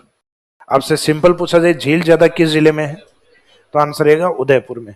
और क्वेश्चन पूछा जाए खारे पानी की झील अधिक कहाँ है, तो आंसर रहेगा नागौरी अपलैंड, नागौरी उच्च भूमि में ज्यादा है, जिसमें अब ज्यादातर जो आपकी ब्राइन वाटर जो लेक्स हैं या खारे पानी या लवणीय जो झीलें हैं, वर्तमान में सबसे ज्यादा डीडवाना कुचामन की तरफ आ गई है। तो ये खुद भी खारे पानी का झील है डीडवाना, झील का नाम भी है, जगह का नाम भी है। कुचामन खारे पानी की झील है कुचामन। और इसी क्षेत्र में एक तहसील और आती है नावा, तो नावा भी खारे पानी की झील है। तो नागौर की ज्यादातर जो झील है वर्तमान में कहां पर आ गए हैं, डीडवाना और कुचामन की ओर। तो ये एरिया मुख्यतः ब्राइन वाटर लेक्स के लिए प्रसिद्ध है। तो brine water lakes are mostly found in this region, इस क्षेत्र में लवणीय झीलें सर्वाधिक पाई जाती हैं। तो इसका मीनिंग ये वाली झील अधिक है यहाँ। अगर ये हटा के स्टेटमेंट आता है कि इस क्षेत्र में झीलें अधिक पाई जाती हैं, तो स्टेटमेंट गलत है फिर, क्योंकि झील सबसे ज्यादा अरावली में, और अरावली में भी मुख्यतः किस जिले में, उदयपुर में, जिसको title lake city of Rajasthan, Rajasthan में झीलों की नगरी का दर्जा प्राप्त है उदयपुर को। तो इसका मीनिंग वहां नंबर ऑफ लेक्स ज्यादा है। और अरावली में झील बन रही है, तो इसका मीनिंग है वो नदियों के कारण बन रही है। और नदियों का पानी कैसा होता है, मीठा होता है, मोस्टली मीठा होता है, जब तक कोई बालोतरा या रण एरिया में नहीं पहुंचती तब तक। अब कोई नदी रण से अगर निकल गई है या रण तक पहुंच गई, तो इसका मीनिंग उसका पानी किस में कन्वर्ट होगा, ब्राइन वाटर में, खारे पानी में कन्वर्ट होगा फिर।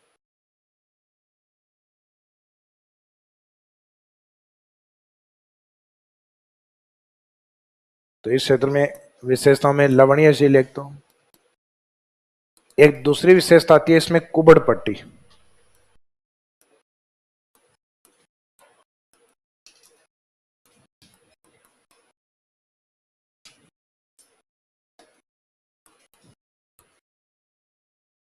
कुबड़ पट्टी जिसको बांका पट्टी भी कहते हैं।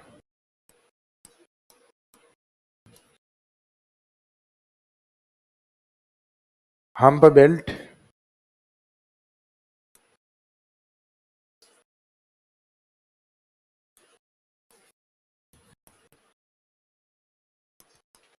हम्प बेल्ट और बांका बेल्ट। बांके का मीनिंग होता है टेढ़ा, जैसे हड्डियों में टेढ़ापन आ जाना, बैकबोन के अंदर पीछे फुलावट, यानी अपनी रीढ़ की हड्डी की तरफ फुलावट आ जाना। जैसे ऊंट के शरीर पे होता है ना हम्प या कुबड़ा होता है ऊंट के शरीर के ऊपर, तो उस तरीके से आ जाना। तो इस कारण इसको कुबड़ पट्टी भी कहते हैं, हम्प बेल्ट भी कहते हैं। हड्डियों के टेढ़े टेढ़े होने के कारण इसको अपन बांका पट्टी भी कहते हैं। हालांकि आरपीएससी ने इस नाम से पूछा हुआ है, इंग्लिश में भी टाइटल इन्होंने यही यूज किया है, बांका एज इट इज सब लिखा बांका बेल्ट। कि राजस्थान में बांका बेल्ट कौन सा एरिया है, तो नागौर अजमेर के बीच का एरिया। अब ये बांका बेल्ट किसके लिए प्रसिद्ध है, इस क्षेत्र में फ्लोराइड की मात्रा काफी ज्यादा पाई जाती है। तो फ्लोराइड के कारण जो डिजीज होती है उसमें आता है कुबड़ा रोग, जैसे हड्डियों में फुलावट आना, हड्डियों का टेढ़ा या बांका होना, दांतों का कमजोर होना, दांतों का जल्दी झड़ जाना या गिर जाना, पायरिया जैसी समस्याओं का बढ़ जाना, ये सारे फ्लोरोसिस डिजीज में आते हैं। तो ये फ्लोरोसिस डिजीज किस एरिया में अधिक होती हैं, जहां फ्लोराइड अधिक पाया जाता है। तो फ्लोराइड एक्सिस वाला एरिया राजस्थान में नागौर अजमेर को माना गया है। बाकी ऐसा नहीं है कि नागौर और अजमेर के अलावा फ्लोराइड नहीं है, राजस्थान का ऐसा कोई जिला नहीं है जहां फ्लोराइड नहीं है। ये जमीन के अंदर पाई जाने वाली चट्टाने हैं। जैसे जैसे आपके पानी की डीप बढ़ती जाएगी, जैसे फॉर एग्जांपल जमीन में ऊपर का जो पानी होता है वो होता है फ्रेश वाटर, बारिश का पानी होता है वो, क्योंकि हर साल अपनी बारिश होती है। तो बारिश के कारण जो लैंड है वो ग्राउंड वाटर को रिचार्ज करती है वर्षा। तो इसमें धीरे धीरे बारिश का पानी है, लेकिन जिस क्षेत्र में पानी का यूटिलाइज हम ज्यादा करते हैं, तो उसका मीनिंग है पानी, बारिश वाला पानी तो जल्दी यूटिलाइज हो जाता है। उन एरिया में मुख्यतः ग्राउंड वाटर कंटिन्यूस नीचे की तरफ बढ़ता रहता है। और कई जगह तो ऐसे आ गए कि नीचे जो चट्टाने थी इग्नियस रॉक्स के ऊपर जितना भी पानी था वो सारा यूज हो गया है। अब इग्नियस रॉक्स को ड्रिलिंग करके अंदर जाना इम्पॉसिबल है, और अंदर उनमें पानी है भी नहीं। तो कुछ जगह तो पानी अपने समाप्त हो गया। ग्रामीण क्षेत्र में नहीं होता, कुछ जगह पहले 10 ट्यूबवेल चल रहे थे, यानी 10 नलकूप चल रहे थे, आजकल वो एक नलकूप पे आ गए, खेती करना ही बंद कर दिया। वे उनसे पूछते हैं भाई कुएं में पानी की नहीं है, कि मोटर क्यों लगा रखी है, कि घड़ा भरने के लिए लगा रखी है। यानी जो पहले पूरे खेत में सिंचाई करते थे अब सिर्फ पीने भर का पानी आता है उस एरिया में। तो कारण यही होता है क्योंकि पानी का स्टोरेज एक सीमित है जमीन के अंदर। तभी कहते हैं ना जमीन के अंदर पानी की जो उपलब्धता है वो कम होती जा रही है। और जिन क्षेत्रों में पानी लगभग समाप्त होने की कगार पे है उसको हम डार्क जोन के रूप में जानते हैं। हालांकि आजकल एक नया कॉन्सेप्ट आ गया है इसमें,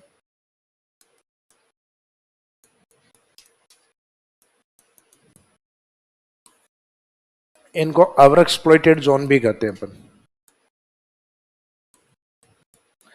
जहां पानी का यूज अधिक हुआ है उस क्षेत्र को जनरली हम अति दोहित क्षेत्र कहते हैं, यानी जहां दोहन ज्यादा हो चुका है तो वो अति दोहित। और ये पहले किस नाम से जाना जाता था?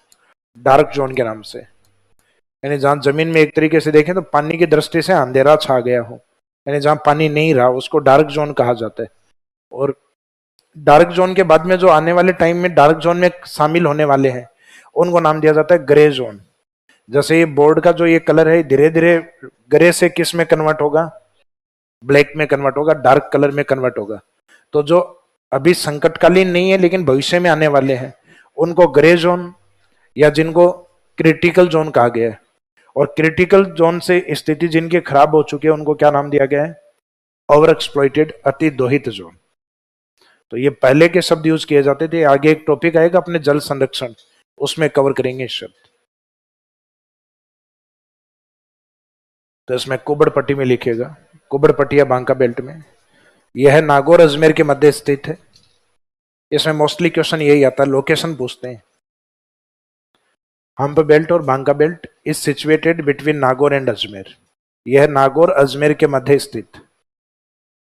It's situated between Ajmer and Nagaur. यह नागौर एवं अजमेर के मध्य स्थित। इस क्षेत्र में फ्लोराइड की मात्रा अधिक पाई जाती है।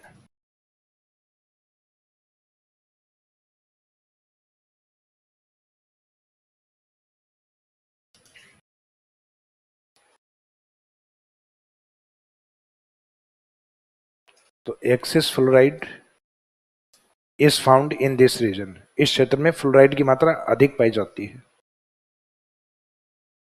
Excess fluoride is found in this region. इस क्षेत्र में फ्लोराइड की मात्रा अधिक पाई जाती है। इस कारण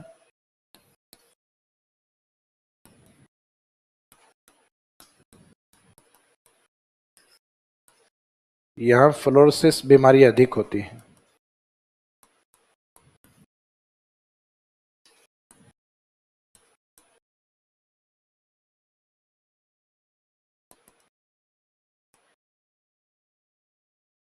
Therefore, yeah, that's why fluorosis disease are more common in this region. इस कारण यहाँ फ्लोरोसिस बीमारियां अधिक होती हैं। तो जो फ्लोरोसिस बीमारी जो फ्लोराइड के कारण बढ़ती वो इस क्षेत्र में कॉमन है यानी अधिक है। तो fluorosis disease are more common in this region. That's why या therefore fluorosis disease are more common in this region. इस कारण यहाँ फ्लोरोसिस बीमारी अधिक है या अधिक होती है। तो ये रीजन तो नहीं पूछेंगे कौन सी बीमारियां होती हैं, आपसे सिंपल ये पूछेंगे राजस्थान में कुबड़ पट्टी किस एरिया में शामिल है। तो ये है नागौरी उच्च भूमि में, जो मुख्यतः नागौर और अजमेर के बीच का ज्योग्राफिकल एरिया होता है। क्यों प्रसिद्ध होता है? फ्लोराइड की मात्रा के कारण। अब राजस्थान का जो सेमेरिड या अर्ध शुष्क वाला भाग है, तो जैसे नीचे वाला भाग तो आपका लूणी, जोधपुर, बाड़मेर, बालोतरा या जालोर का हिस्सा, ये तो आ गया लूणी के अंदर। फिर राजस्थान का मध्यवर्ती भाग ये आ गया नागौरी अपलैंड या नागौरी उच्च भूमि के अंदर। इसके जस्ट ऊपर वाला जो भाग आता है वो किस में आता है? शेखावाटी में। तो अगला हेडिंग लिखिएगा, शेखावाटी अंतः प्रवाह।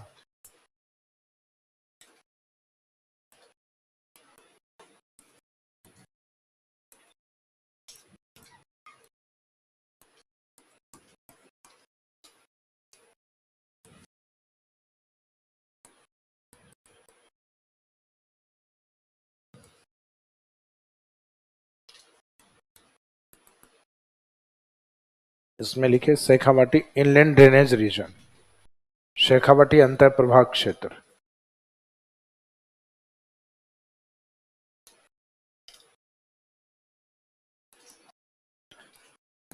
तो शेखावाटी में जो मेन या बड़ा डिस्ट्रिक्ट है वो माना जाता है चूरू को। चूरू के बाद में आता है सीकर, और शेखावाटी के तीनों जिलों में जो छोटा जिला आता है वो वो आता है झुंझुनू डिस्ट्रिक्ट। बीच में शेखावाटी में एक नया जिला बना था सीकर झुंझुनू का कुछ पार्ट निकाल के, जिसमें ज्यादा हिस्सा सीकर का था और झुंझुनू के एक खेतड़ी तहसील को निकाल के बनाया गया था नीम का थाना। तो बीच में अपने शेखावाटी में जिले 4 हो गए थे और शेखावाटी का एक संभाग भी बना दिया था, किसको? सीकर को। और उस संभाग में 4 जिले थे, खुद सीकर था, उसके बाद में चूरू जिसको बीकानेर संभाग से अलग कर दिया गया था। तो इसका मीनिंग पहले Churu part of Bikaner division, हालांकि एज इट इज वैसे के वैसे हैं क्योंकि नए डिवीजन तीनों के तीनों क्या हो गए हैं? कैंसिल हो गए। तो अब लिखने में अपने को ये शब्द अलग से नहीं लिखना नीम का थाना। अब नीम का थाना वापस जहां पे था, कुछ हिस्सा सीकर में और कुछ हिस्सा झुंझुनू में, एज इट इज वही काउंट होगा। तो नीम का थाना वाली काउंटिंग लिए बिना चूरू सीकर झुंझुनू ही लिखना है। तो इसमें लिखेगा शेखावाटी अंतः प्रवाह क्षेत्र मुख्यतः चूरू, सीकर और झुंझुनू में विस्तृत है। Shekhawati inland drainage region is mainly extent in Churu, Sikar and Jhunjhunu. यह है क्षेत्र, यह शेखावाटी अंतः प्रवाह क्षेत्र चूरू, सीकर एवं झुंझुनू में विस्तृत है, एवं झुंझुनू में विस्तृत है।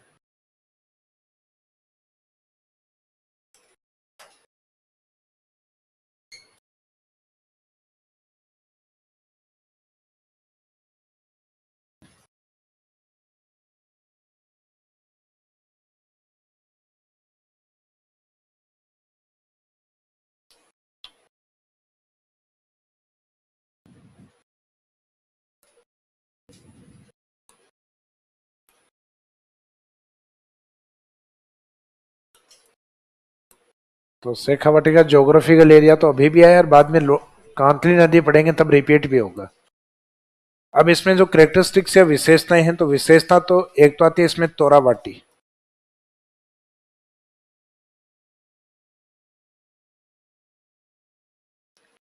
तोराबाटी वैसे जयपुर का जो नॉर्थ पार्ट है, जयपुर का नॉर्थ पार्ट आता है सीकर, सीकर के नॉर्थ में आता है झुंझुनू और झुंझुनू के नॉर्थ में आता है चूरू। तो इसका मीनिंग शेखावाटी वाले जो जिले हैं वो जयपुर से इस तरीके से हैं कि हम चोमू पुलिया पे चलते हैं तो चोमू पुलिया वाली रोड को हम क्या बोलते हैं? सीकर रोड, क्योंकि वो पहले सीकर की ओर जाती है, सीकर को क्रॉस करके वो झुंझुनू की तरफ और झुंझुनू को क्रॉस करके आगे चूरू की तरफ। तो ये वाला जो जयपुर के ऊपर वाला हिस्सा है ये शेखावाटी। जयपुर का जो नॉर्थ वेस्ट या उत्तरी पश्चिमी भाग है वो आता है नागौर, और नागौर के सदन वाला पार्ट ये आता है लूणी। तो लूणी बेसिन, नागौरी उच्च भूमि, हालांकि शेखावाटी के अंदर कुछ जगह अपने नागौरी उच्च भूमि का जो कुछ क्षेत्र है ये भी काउंट कर लिया जाता है, यानी कुछ आंशिक भाग नदन पार्ट ऑफ नागौर, लेकिन नागौरी उच्च भूमि अपने आप में एक मेन एरिया अपने आप में अलग है। पूछ ले जाए नागौर किसका हिस्सा है तो नागौर नागौरी उच्च भूमि का हिस्सा है मेन। बाकी शेखावाटी के आंशिक भागों के साथ अगर लिख दिया जाता है तो गलत नहीं है।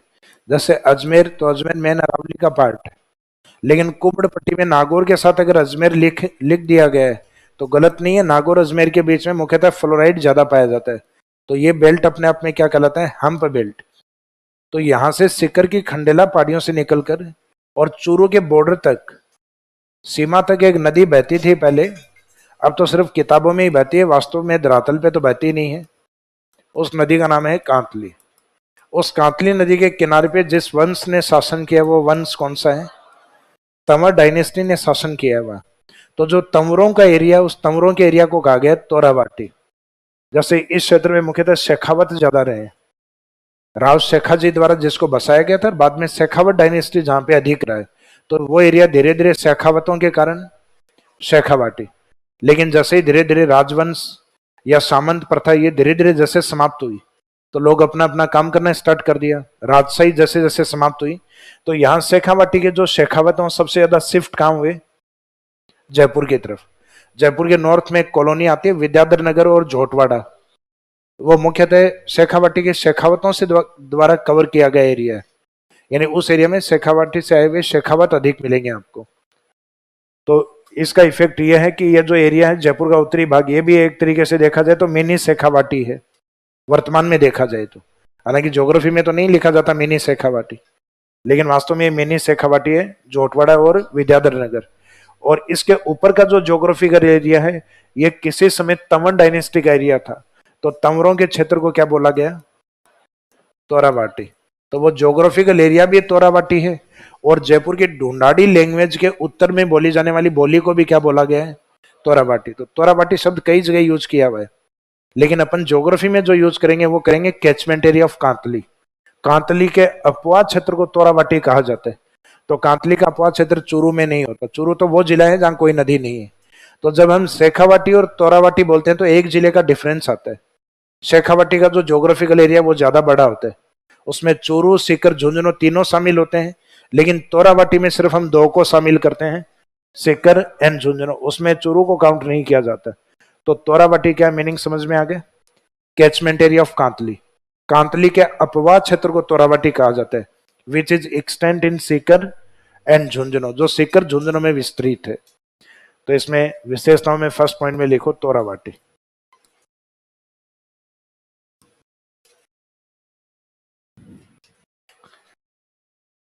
कांतली के अपवाह क्षेत्र को, catchment area of Kantli is known as तोराबाटी।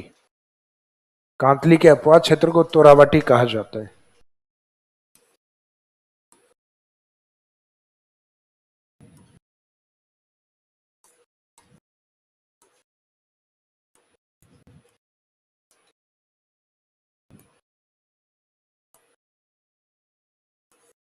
तो इसमें catchment area of Kantli river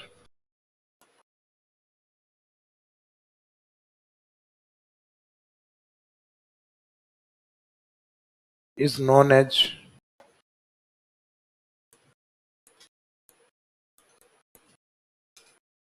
as Torawati. Kantli के अपवाद क्षेत्र को तोराबाटी कहा जाता है, जो मुख्यतः सीकर एवं झुंझुनू में विस्तृत है, जो मुख्यतः सीकर एवं झुंझुनू में विस्तृत है, which is mainly extend in seeker and Jhunjhunu. इसका मीनिंग इसमें चूरू काउंट नहीं होता है, और ये जब रिवर पढ़ेंगे तब रिपीट भी होगा वापस। जब कांतली नदी पढ़ेंगे तो उसमें अपवाद क्षेत्र में हम यही शब्द लिखेंगे तोराबाटी। तोराबाटी का मीनिंग सीकर और Jhunjhunu, catchment area of Kantli. अब इस शेखावाटी वाले एरिया में अपने को पशुओं को चराने वाली जो जमीन होती है वो भी अधिक देखने को मिलती है, जिनको मुख्यतः टाइटल क्या मिलता है? बीड। अब ऐसा नहीं है कि बीड और कहीं नहीं है, बहुत सारे जिलों में, लेकिन ये शब्द है, इसके फेम से, इस शब्द की जो फेम है वो शेखावाटी में ज्यादा है, बीड। जैसे आप अरावली के ईस्ट में आते हो तो चंबल नदी जहां से बहती है वहां उबड़ खाबड़ गड्ढे बनाती है, उन गड्ढों को हम क्या कहते हैं? बेहड़। यानी चंबल जहां से निकलेगी वहां इस तरीके से वो गहरे गड्ढे बना देगी, यहाँ इस तरीके से। तो जहां चंबल निकलेगी वो तो गहरा गड्ढा होगा, पास की जमीन ऊपर होगी, फिर गड्ढा होगा, फिर ऊपर होगा, फिर गड्ढा होगा, फिर ऊपर होगा।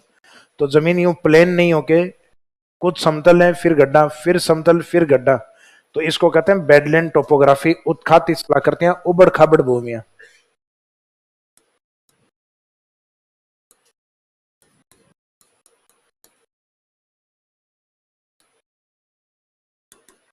ये बेडलैंड टोपोग्राफी या उत्खात स्थलाकृतियों का मैदान होता है, चंबल का मैदान। और ये जो उत्खात स्थलाकृतियां होती हैं किसके द्वारा बनी होती हैं? गली इरोजन ऑफ चंबल, चंबल के अवनाली का अपर्दन के कारण। क्योंकि चंबल जहां जहां से निकल गई वहां पे नालियां बनाती है, गड्ढे बना देती, तो उस नाली वाले अपर्दन को कहा गया गली इरोजन। जो चंबल के अवनाली का अपर्दन से निर्मित उत्खात स्थलाकृतियों को क्या कहा जाता है? उबड़ खाबड़ भूमियों को बिहेड़ कहा जाता है।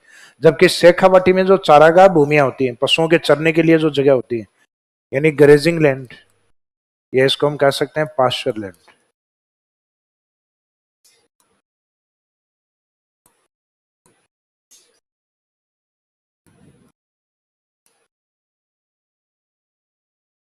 शेखावाटी की चारागाह भूमियां बीड़ कहलाती हैं। तो बीड़ अलग है, बीहड़ अलग है, और तैयारी करते करते आंखों में जो आ जाता है वो अलग है, वो गीड़ होता है।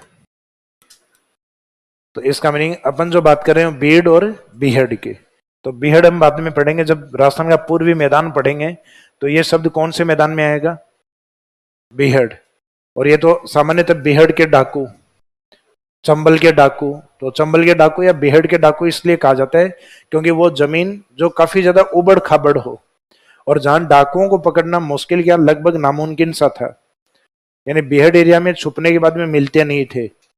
इस कारण ये चंबल जो थी ये डाकुओं की शरण स्थली थी, जिसको हम डांग एरिया भी कहते हैं। एक मूवी भी बनी हुई है ना, पान सिंह तोमर, हालांकि एक सुशांत शर्मा की भी बनी थी, सोन चिड़ैया करके।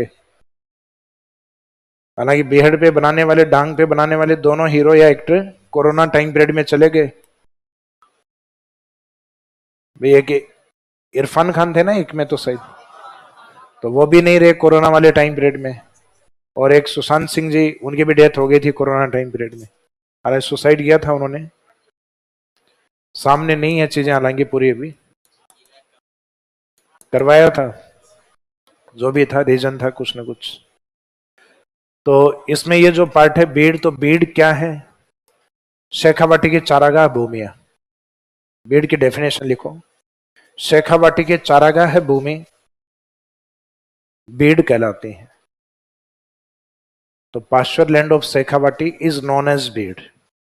शेखावाटी के चारागाह भूमि बीड़ कहलाती है।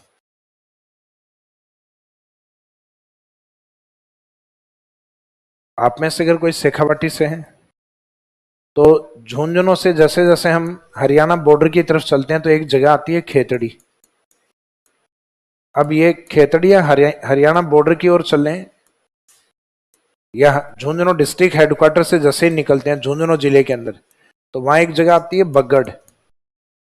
और ये काफी लंबा बीट चलता है बगड़ के अंदर। झुंझुनू की सीमा के साथ इस डिस्ट्रिक्ट हेडक्वार्टर की जो सीमा है उसके साथ साथ ये लगभग कम से कम 15-20 मिनट आप चलोगे तो बीड एरिया में ही चलते हो। और इस बीड को राजस्थान के कंजर्वेशन रिजर्व एरिया में शामिल किया हुआ है, यानी वो ज्योग्राफिकल एरिया जहां पे वाइल्ड लाइफ बढ़ना स्टार्ट हो जाता है, वन्य जीव बढ़ना स्टार्ट हो जाते हैं। तो वाइल्ड लाइफ बढ़ना स्टार्ट हो जाता है वहां डायरेक्ट उसको सेंचुरी नहीं बनाया जाता, उसको सेंचुरी से पहले क्या बनाया जाता है, उसको कंजर्वेशन रिजर्व एरिया में शामिल किया जाता है। जैसे राजस्थान में अभी बढ़ के कंजर्वेशन रिजर्व 37 हो चुके हैं। शुरुआत हमने की थी कंजर्वेशन रिजर्व की 2008 में बिसलपुर से। Bisalpur is the first conservation reserve of Rajasthan, 2008। और आज लगभग 22-23 साल बाद में हम कहां तक पहुंच गए, 37 तक। तो वर्तमान में अपने 37 कंजर्वेशन रिजर्व एरिया, जबकि इन कंजर्वेशन रिजर्व एरिया में बायोडाइवर्सिटी जैसे जैसे बढ़ेगी तो इन एरिया को हम काउंट कर लेंगे फिर सेंचुरीज के अंदर, अभ्यारण्यों के अंदर। और अभ्यारण्यों में बायोडाइवर्सिटी जब बढ़ती है तो उनको काउंट किया जाता है नेशनल पार्क के अंदर। तो अभी ये नेशनल पार्क और सेंचुरी वाली स्थिति में नहीं है। तो झुंझुनू की ओर से जो बीड जो बोला जाता है, हालांकि ये पता नहीं था कि आने वाले टाइम में कुछ बीड है जो कंजर्वेशन रिजर्व में और शामिल करेंगे, तो इन्होंने इस कंजर्वेशन रिजर्व का नाम सिर्फ बीड ही रखा है। तो बीड तो सिर्फ एक कॉन्सेप्ट होता है जो कई जगह यूज हो सकता है, जहां जहां चारागाह भूमिया होंगे वो बीड ही होते हैं। तो ये झुंझुनू का जो बीड, बगड़ बीड है वो प्रसिद्ध है। जैसे आप जयपुर से बीकानेर की ओर जाते हो तो आपको सीकर को क्रॉस करना होता है, और सीकर में एक प्रमुख क्षेत्र आता है फतेहपुर। तो सीकर में जो प्रसिद्ध बीड आता है वो कौन सा है, फतेहपुर। अब ये भी 37 कंजर्वेशन रिजर्व में शामिल कर लिया गया। आप यहां से जाइए 7 किलोमीटर दूर मानसरोवर के अंदर, वहां एक मंडी आएगी मुहाना मंडी। मुहाना के चारों ओर भी अपने बीड है, और मुहाना के चारों ओर जो बीड है वो दो हैं, एक बीड ए है और एक बीड बी है। तो इसको भी बीड टाइटल में काउंट किया गया है, यानी राजस्थान के 37 कंजर्वेशन रिजर्व में दो बीड जयपुर के भी हैं। तो इसका मीनिंग ऐसा नहीं है कि बीड शेखावाटी बाहर नहीं मिलते हैं, बाहर भी मिलते हैं, लेकिन ये शब्द ज्यादा प्रचलित कहां पे है, शेखावाटी में ज्यादा है। तो शेखावाटी में जो चारागाह भूमिया है वो बीड कहलाती है। फॉर एग्जाम्पल, जैसे एक दो एग्जाम्पल लिख दीजिए।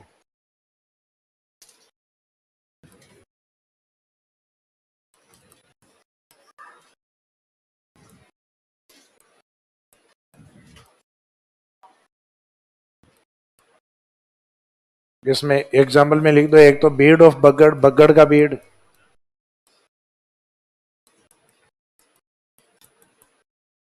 ब्रैकेट में लिखना चाहो तो झुंझुनू लिख देना। और एक बीड ऑफ फतेहपुर।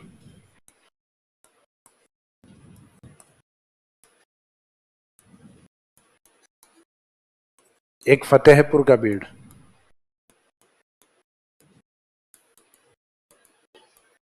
ये अपने चाहे फतेहपुर के बीड़ देख लो, बगड़ का बीड़ देख लो, चाहे मुहाना का बीड़ देख लो, इन सब बीड़ में मुख्यतः रोजड़े ज्यादा पाए जाते हैं।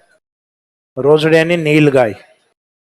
तो आप ये मांग्यावास की तरफ जाओगे ना, यहाँ से 5-7 किलोमीटर ही है, तो वहां पे आपको रोज ज्यादा देखने को मिलेंगे। सिर्फ 5-7 किलोमीटर यानी जयपुर के अंदर ही आ गया लगभग। तो वो बीड़ भी मुख्यतः नील गाय के लिए प्रसिद्ध है, और ये बीड़ भी मुख्यतः नील गाय के लिए प्रसिद्ध है। तो किस जीव के लिए वो नहीं लिखना है, सिर्फ लोकेशन लिख दीजिए।